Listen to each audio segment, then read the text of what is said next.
started for health reasons, as many of us have experienced. So I was fat, cholesterol was high, what else?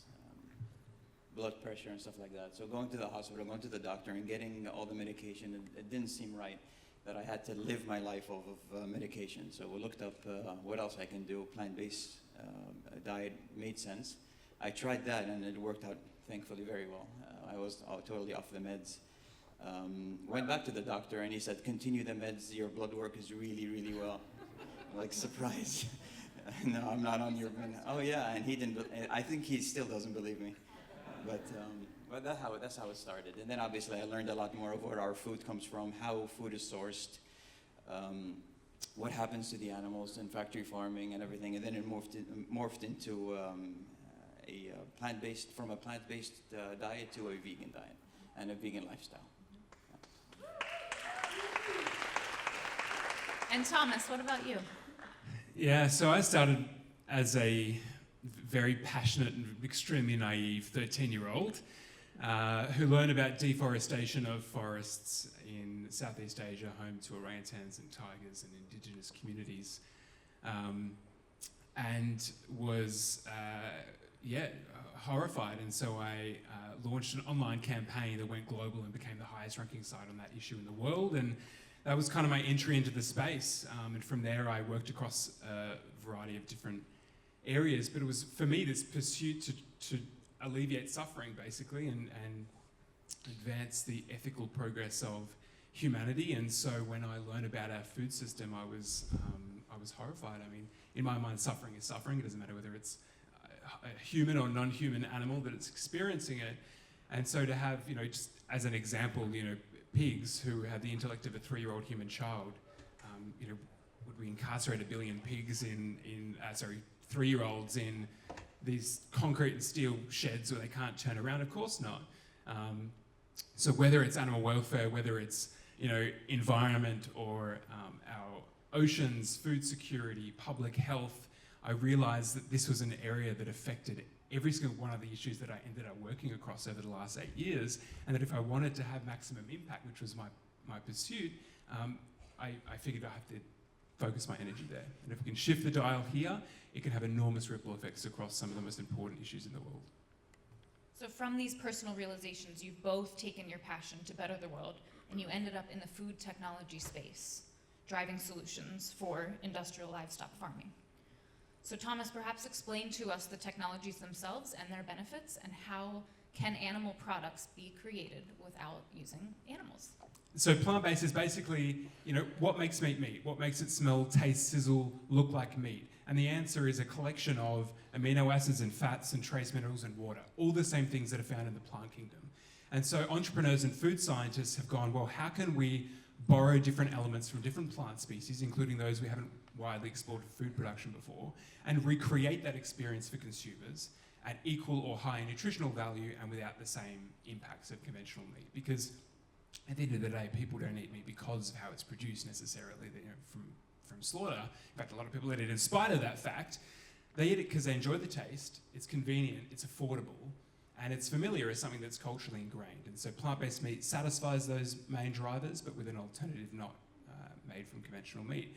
And then there's clean meat, which is actual meat grown from cells. So you take a tiny sample of cells, feed them the same nutrients that would go into a farmed animal, and you end up, the cells grow into meat as if they would on a living animal, but except without that animal, and therefore without the resource wastage and the suffering and the pollution and everything that comes with that. Across the board, both roughly are about 90% less land, water, and energy. And so they're such brilliant solutions to the problem that we're facing. And Khaled, you have invested in several of the companies using the cell culturing technology that Thomas just referred to, such as Memphis Meats, which was the video that we saw in the beginning of this, and Just Foods. What excites you and has drawn you into these particular ventures? It really is because it really does look to the future and the future of food. When you're talking about the future of food and sustainability, you cannot overlook the fact that factory farming is not sustainable, it's inefficient, it's a hard practice. for humans and as well as for animals. And that's the thing that people aren't putting the two together, because you're talking about land deforestation, you're talking about ocean dead zones, you're talking about extinction of some species, there's pollution. There's a lot of costs that come into that, tangible and intangible, that people don't realize yet. And people will realize it a lot more in the near future when Memphis Meats and Just and other companies, Super Meat and other companies, get their products onto the table, basically, and not necessarily in restaurants, but on the shelves of supermarkets. And that's a few years away, but nonetheless, it is the future. And Thomas, where is the market for these products? What kinds of trends are we seeing globally, and what has the response been like? Yeah, so in the plant-based space, there are a whole cohort of companies now, mainly coming out of either the US or Europe, who are producing these kind of next-generation plant-based alternatives, and where they have been released, where they are available to consumers, the response has been fantastic. There's honestly too many case studies and sales figures to kind of bring up now. One quick example from Australia with the work that we're doing, from literally a few weeks ago, we supported the launch of the first plant-based meat product in the meat section of any supermarket. It's a mince, like a ground meat, and we did, post on Facebook and shared it around strategically. Didn't pay for any reach, and it reached 300,000 people, got thousands of comments and shares, and it sold out within 72 hours nationwide, 1,000 stores. A retailer that has a base of 15 million consumers. People are hungry for these options. If people can enjoy the food they know and love without the same consequences on them and the world around them, why wouldn't they choose that option? So we need to work hard to expand this reach, and that's what Food Frontier is working to do in the Asia Pacific. And for clean meat, the most ambitious goal of any company is within the next year to have product available. But look, it'll probably be a good 10 years until it's accessible in any significant way to consumers. One interesting statistic, and I'd love to qualify what you just said, is, for example, if you look at a company like Beyond Meat, Beyond Meat cannot keep their Beyond sausage off on the shelves. They're always running out. They're always I go to running the out. store, it's never there. But the interesting statistic really is, I think Whole Foods did the statistic that 93% of everyone who actually bought a Beyond Meat product had meat, regular meat, inside in their shopping cart. So the beauty of it is that Beyond Meat isn't necessarily for me or plant-based eaters only. It's literally for the masses. It's definitely better for you than actual meat. But the thing is that other companies are coming in and realizing that these plant-based proteins are really viable alternative. They taste as good, or even better, arguably, and they're readily available. So that was the perfect segue into my next question, which was, is this high risk from an investment perspective, both plant-based meats and the cellular meats? You have to look at Memphis Meats, and just stop for a second and look at Memphis Meats, and look at who are the investors in Memphis Meats. So you have funds like 50 Year, you have, Richard Branson, you have Bill Gates. So these guys definitely understand what the future is going to hold. And they've even said it publicly, the future is clean meat, simply because if you go to any factory farmer or factory farming corporation, they understand very well that the future is not the way they're doing business. That's a lot of land they need to buy or lease, or whatever the heck the business model is. Water, feed, antibiotics, cleaning the waste, cleaning the carcasses, the blood that comes out. There's a lot of stuff that these factory farms need to understand, that this is not the future, and they understand it. It's just that technology needs to catch up a lot faster. I tend to believe that we will see clean meat on shelves maybe in 6 years, 5 years, maybe a little less than that. I'm a little optimistic about that, just simply because of the technology moving really, really fast. But clearly, it is the future. And so investment is in your blood.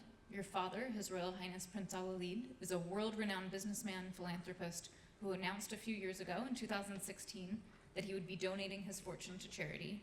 He was named by Time magazine as the Arabian Warren Buffett. How has His Royal Highness, your father, Prince Alwaleed, influenced your journey? I mean, clearly it's been a huge influence. I've learned so much from my dad, from growing up as a kid all the way up to working for Kingdom Holding, his company, and then learning about the business, learning about how he conducts business and analyzes business and people and whatnot. But even further than that, I've learned a lot more from him when it comes to human interaction, life in general, humility, and just understand that money doesn't make you any more special than anyone else. It's just that what you do with your money that makes a difference.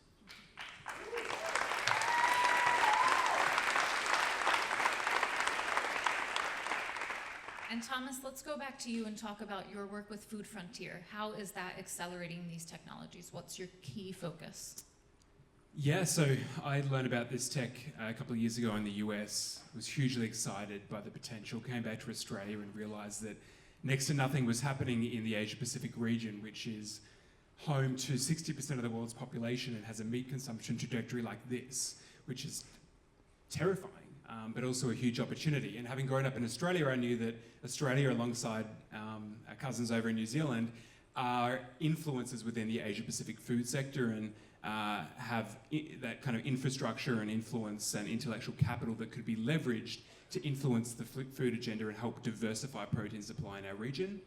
And Food Frontier was established to achieve exactly that. So we work across the board with various stakeholders, from activating new innovation to accelerating market supply to advocating consumption, across various programs I don't have time to go into now. But it's been a great journey, and there's honestly too many opportunities to pursue at this point. And with the minute that we have left, what are your visions for the future? So let's say that you achieve this mission within 30 years. What does that world look like? I mean, definitely it's a world that there's a lot less suffering. At the end of the day, I'm not naive enough to believe that everyone's going to go plant-based. Meat is always going to be on the table. It's just how do you source that meat that makes a difference. It'll be a lot kinder world.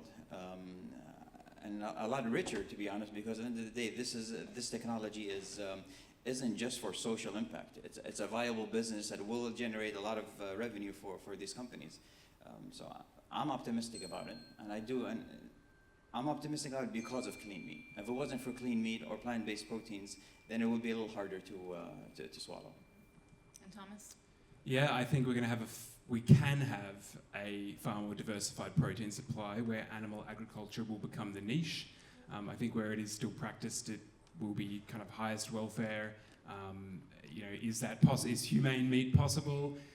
I mean, having worked across various areas over the last 8 years, I've kind of realized that whenever a living, breathing, sentient being is viewed as a commodity from which profit can be made, there will always be exploitation inherent. Whether it's a child at a cocoa plantation in Papua New Guinea or a woman in the human trafficking industry in Europe or a pig in a farm in Australia, that individual's not viewed for who they are or their ability to suffer or their desire to be free from suffering. However, with these new technologies, just like we can now enjoy entertainment or cosmetics or transportation without harming animals or other people, we can now enjoy food with that.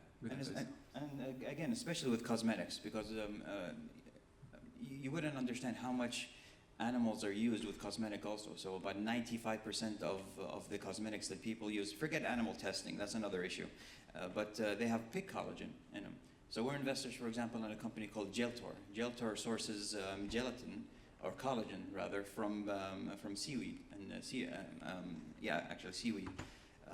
So therefore, we can literally eliminate the need to use pig collagen in cosmetics. And again, so it does fall across cosmetics, it does fall across nutrition and other things. Yeah. So basically being a bystander to any suffering, whether it be human, animal, or otherwise, is something that I like the vision of your futures, and I hope to live in that world very soon, in less than 30 years. Thank you both so much for your time and dedication to this.